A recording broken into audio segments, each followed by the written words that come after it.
Hey, wanna scan this QR code? Don't. Seriously, don't. Best case scenario, you get hacked. Worst case, you get rickrolled. Okay, I'm kidding. This weird pixel square is actually just data, black or white, ones and zeros, like everything else.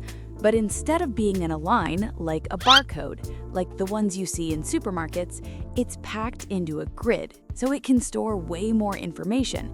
That's why a QR code can hold entire links, while a normal barcode can't.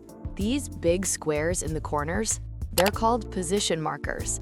They tell your phone exactly how the code is rotated, so it can scan it instantly, even if it's tilted or upside down.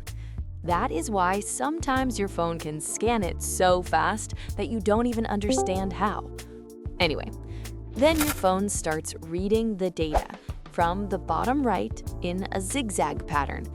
At the start, the code tells your phone what kind of data it is, like numbers, text, or a link.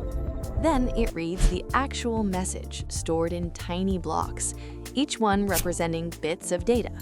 Put enough of those together, and you get a full URL. For example, let's say you want to store the letter A.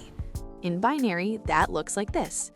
That becomes a tiny pattern of black and white squares. Now imagine doing that hundreds of times. Yeah, your Wi-Fi password is in there somewhere. That's basically your entire link inside a square. And here's the crazy part. QR codes have built-in error correction, which means even if part of it is damaged or covered or missing, your phone can still reconstruct the data. That's why this still works. But here's the problem.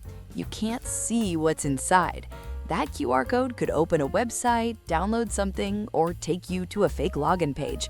People literally place fake QR codes on top of real ones, like on parking meters or restaurants. You scan it, and boom, phishing. So yeah, maybe don't scan random QR codes, or do it and find out.